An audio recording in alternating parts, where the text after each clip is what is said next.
പ്രഭാകരൻ പല നേരം പോക്കുകളും പറയാറുണ്ടെങ്കിലും പ്രഭാകരൻ ഈ സ്കൂളിലേക്ക് കുട്ടികൾ സ്കൂളിലേക്ക് പോകുമ്പോൾ അല്ലെങ്കിൽ ടീച്ചർമാർ പോകുമ്പോൾ പ്രഭാകരൻ എന്തെങ്കിലുമൊക്കെ പറയാനുണ്ടാവും.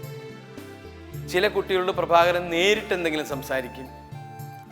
അതുപോലെ തന്നെ ചിലപ്പോഴൊക്കെ പ്രഭാകരൻ തയ്യൽ മെഷീനോടാണ് എനിക്ക് സംസാരിക്കുക, അതല്ലെങ്കിൽ അടുത്ത് നിൽക്കുന്ന എന്നോടാവും സംസാരിക്കുക. പക്ഷെ മനസ്സിലാകുന്ന കുട്ടികൾ ചിലവരെ അർത്ഥം വെച്ച് ചിരിക്കുന്നത് ഞാൻ കണ്ടിട്ടുണ്ട്. അങ്ങനെ ചില കൊച്ചു കൊച്ചു വർത്തമാനങ്ങൾ പറഞ്ഞിട്ടുണ്ടായ ഒരു വലിയ പ്രശ്നം അതിന്നും എൻ്റെ മനസ്സിൻ്റെ അകത്ത് ഒരു ഓർമ്മയായിട്ടല്ല, അതൊരു വലിയ സംഭവമായിട്ട് ഇന്നും കിടക്കുകയാണ്. ആ സംഭവം നമുക്കൊന്ന് കാണാം.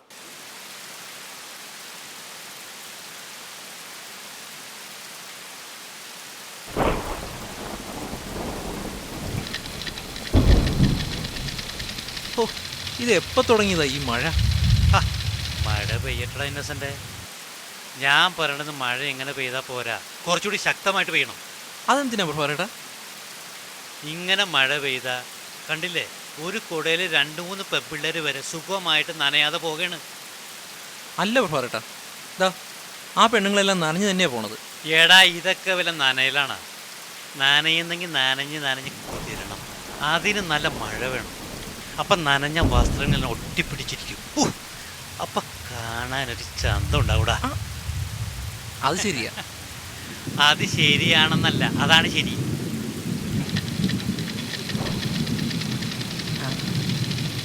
പ്രഭാകരേട്ടോ, എന്താടാ പ്രഭാകരേട്ടോ, നനഞ്ഞ് നനഞ്ഞ് നനഞ്ഞു പോകും ആനന്ദവല്ലി കോമളവല്ലി ഒരു കുടക്കീഴിൽ. അല്ല പ്രഭാകരേട്ടാ, ഇത് ഏത് സിനിമയിലുള്ള? ഇത് സിനിമയിലെ പാട്ടൊന്നും അല്ലടാ, ഇത് പ്രഭാകരന്റെ സ്വന്തം പാട്ടാ. അതും ഞാൻ ഇപ്പൊ ഉണ്ടാക്കിയ പാട്ട്. ഈ മഴക്കാലമായ നേരം വെളുത്ത് ഇങ്ങോട്ട് കടയിലേക്ക് പോരാൻ ഒരു മടിയാ. മഴക്കാലം ആയാൽ പിന്നെ കടയിൽ രാവിലെ എത്തുന്ന എനിക്കൊരു ഹരമാണ്. വർഷത്തിൽ മഴക്കാലത്ത് പല പ്രാവശ്യമായിട്ട് കിട്ടുന്നൊരു ചാൻസ് ഇത്. അത് ഒരു ദിവസമെങ്കിൽ ഒരു ദിവസം നഷ്ടപ്പെടുത്തിയ പിന്നെ എന്തിനാണ് നമ്മളൊക്കെ മനുഷ്യനാണെന്ന് പറഞ്ഞ് ജീവിക്കണേ? എന്താ സുശീല അച്ഛനോടൊരു കുട വാങ്ങിച്ചു തരാൻ പറയാത്തത്? എന്നും ഈ ചക്കാത്ത് രമണിയുടെ കുടയിൽ ചക്കാത്ത് പോയാൽ മതിയാ. ഈ ചക്കാത്ത് രമണി എന്നും ഇയാളുടെ ശല്യമാ. രാവിലെ വൈകിട്ട് ഈ കളിയാക്കല്. വേണ്ട വേണ്ടെന്ന് വെക്കുമ്പോ ഇയാളുടെ ശല്യം കൂടി വരിക. ഇതങ്ങനെ വിട്ടാ പറ്റില്ല.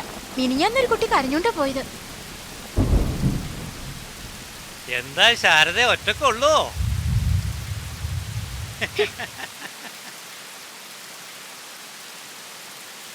ആ കുട്ടിക്ക് ആ ചോദ്യം തീരെ ഇഷ്ടപ്പെട്ടില്ലാന്ന് തോന്നുന്നു. എടാ, പെണ്ണിന്റെ മനഃശാസ്ത്രം നീ എന്നെ പഠിപ്പിക്കണം. അത് അവൾക്ക് ഇഷ്ടപ്പെട്ടിട്ടുണ്ട്. നീ കണ്ടോ, ഒരു 3-4 ദിവസത്തിനുള്ളിൽ അവള് വീണിരിക്കും. നിനക്ക് മനസ്സിലാകണ്ട. എടാ, ഈ പോയ ശാരദ എൻ്റെ കാമുകയായിരിക്കുന്നു. എന്തൊക്കെ നിനക്ക് ഈ പെണ്ണുങ്ങളുടെ മനസ്സിൽ പറയാഞ്ഞിട്ടാ. നമ്മളീ പറയുന്ന കമന്റുകളെല്ലാം ഇവറ്റകൾക്ക് ഭയങ്കര ഇഷ്ടമാണ്. ആണോ? പിന്നല്ലാതെ. എടാ, ഞാൻ ഒരു ദിവസം മിണ്ടാതെ ഉടങ്ങിയിരുന്ന ഇവറ്റകളൊക്കെ മനസ്സുകൊണ്ട് തന്നെ പ്രാകും. ഈ പ്രഭാകരൻ എന്തെങ്കിലുമൊക്കെ പറഞ്ഞൂടെ എന്ന് പറഞ്ഞു. ഒന്ന് പോ പ്രഭാകരേട്ടാ. അതേടെ ചക്ക, നീ എൻ്റെ പ്രായം എത്തുമ്പോൾ നിനക്കിതൊക്കെ മനസ്സിലാവും. നീ വൈകിട്ട് കണ്ടോ, ശാരദ വരുമ്പോൾ ഞാൻ ഇനി കമന്റ് പറയും. അങ്ങനെ കമന്റ് പറഞ്ഞ് അവളെ ഞാൻ എൻ്റെ കാമുകിയാക്കും. നീ കണ്ടോ?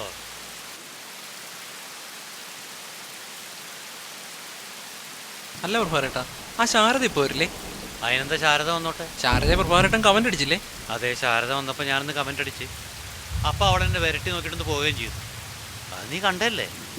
അതിപ്പോൾ പറയാൻ കാര്യം ഇനി ശാരദ വരുമ്പോ ഈ പ്രഭാകരൻ കമന്റ് പറയുമെന്നല്ലേ എൻ്റെ സംശയം?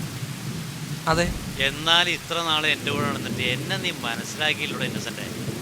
എടാ, ഈ പ്രഭാകരൻ ഒരു കാര്യം വിചാരിച്ചു അല്ലെങ്കിൽ പറഞ്ഞ അത് നടത്തിയിരിക്കും. പിന്നെ അതെനിക്കറിയാം. എങ്കിൽ ഈ കാര്യത്തിന് നിനക്ക് സംശയം വേണ്ട. ഈ മഴയിൽ ശാരദ ഈ വഴി നടന്നു പോകുമ്പോൾ പ്രഭാകരൻ കമന്റ് പറഞ്ഞിരിക്കും. എന്താ പ്രഭാകരേട്ടൻ പറയാൻ പോണത്? എന്ത് ചോദ്യോടെ ചോദിക്കണം? അപ്പം ഞാൻ എന്താ പറയാൻ പോണെന്ന് എനിക്കിപ്പോൾ പറയാൻ പറ്റുമോ? അതൊക്കെ ആ സമയത്ത് അവസരം മാതിരി പറഞ്ഞിരിക്കും. എടാ, പട്ടാളക്കാർ യുദ്ധത്തിന് പോകുമ്പോൾ ശത്രുവിന് ഇന്ന സ്ഥാനത്ത് തന്നെ വെടിവെക്കും നേരത്തെ തീരുമാനിക്കാൻ പറ്റില്ലല്ലോ. യുദ്ധം തുടങ്ങിയ കിട്ടിയോടത്തൊക്കെ വെടിവെക്കും, ബോംബ് എറിയും. അവസാനം യുദ്ധത്തിൽ ജയിക്കും അല്ലെങ്കിൽ തോക്കും. ഇതിൽ നിന്ന് നീ മനസ്സിലാക്കേണ്ട പാഠം മാർഗമല്ല പ്രധാനം, ലക്ഷ്യമാണ്. മാർഗം എന്ത് വേണമെങ്കിലും സ്വീകരിക്കാം. അതിന് ഈ പ്രശ്നവും യുദ്ധവും തമ്മിലെന്താ ബന്ധം? എന്ത് ബന്ധമെന്നാ? അതൊരു ചോദ്യമാണ്. തീയും പടക്കവും തമ്മിലുള്ള ബന്ധം, വെള്ളവും തീയും തമ്മിലുള്ള ബന്ധം. എന്നുവെച്ചാൽ പടക്കത്തിൽ തീ വീണാന്ത് പറ്റും? പൊട്ടിത്തെറിക്കും. ആ, തീയിൽ വെള്ളം വീണാലാ കെട്ടുപോവും. ഇതുപോലെ പൊട്ടിത്തെറിയും കെട്ടുപോകലുമെല്ലാം എല്ലായിടത്തും ഉണ്ട്. പ്രേമത്തിലുണ്ട്, ജീവിതത്തിലുണ്ട്. പ്രഭാരേട്ടൻ എന്തൊക്കെയാ പറയണേ? എനിക്കൊന്നും മനസ്സിലാവണില്ല. ശരിയാ, പറഞ്ഞ് എനിക്കൊരു പിടുത്തം കിട്ടണില്ല. ഞാൻ എന്തൊക്കെ പറഞ്ഞേ? ശരിയാ, ചേട്ടനെപ്പോഴും യാതൊരു ബന്ധവുമില്ലാത്ത കാര്യങ്ങളെക്കുറിച്ചായി പറയണേ. ഈ ഗുസ്തിയും സൈക്കിളോട്ടും തമ്മിൽ, തയ്യലും സൈക്കിളോട്ടും തമ്മിൽ, പ്രേമവും യുദ്ധവും തമ്മിൽ. വാരി വലിച്ചു പറഞ്ഞു വിഷയത്തിന് വിട്ടു. എന്താ നമ്മൾ പറഞ്ഞു വന്നേ? ആ, യുദ്ധം. പ്രഭാരേട്ടാ, ഇതാ യുദ്ധം തുടങ്ങാറായി. ദേ ആ വരുന്ന ആരാന്ന് നോക്കിയേ, ശാരദ. ആണാ? എന്താ ചേട്ടാ, പേടിയുണ്ടോ? ഏയ്, ഈ പ്രഭാകരന അല്ലെങ്കിൽ തന്നെ കാണാൻ പോണ പൂരം പറഞ്ഞറിയിക്കണോ? വേണ്ട. നീ കണ്ടോ?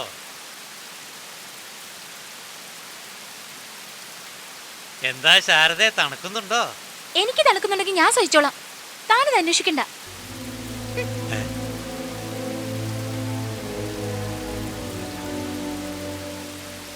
എന്താ ചേട്ടനൊന്നും തിരിച്ചു പറയാത്തത്? എടാ, എല്ലാ പ്രേമവും തുടങ്ങുന്ന ഈ പൊട്ടിത്തെറിയിൽ ഉടക്കലാണ്, പിന്നെ അങ്ങ് തണുക്കും. നീ കണ്ടോ, ഈ ശാരദ പ്രഭാകരനെ നോക്കിനും വാക്കിനുമായി ഈ കരയുടെ മുമ്പിൽ അങ്ങോട്ടും ഇങ്ങോട്ടും നടക്കുന്നത്. ഈ വ്യത്യാസം നിനക്ക് നാളെ തന്നെ കാണാൻ പറ്റും. ശാരദേ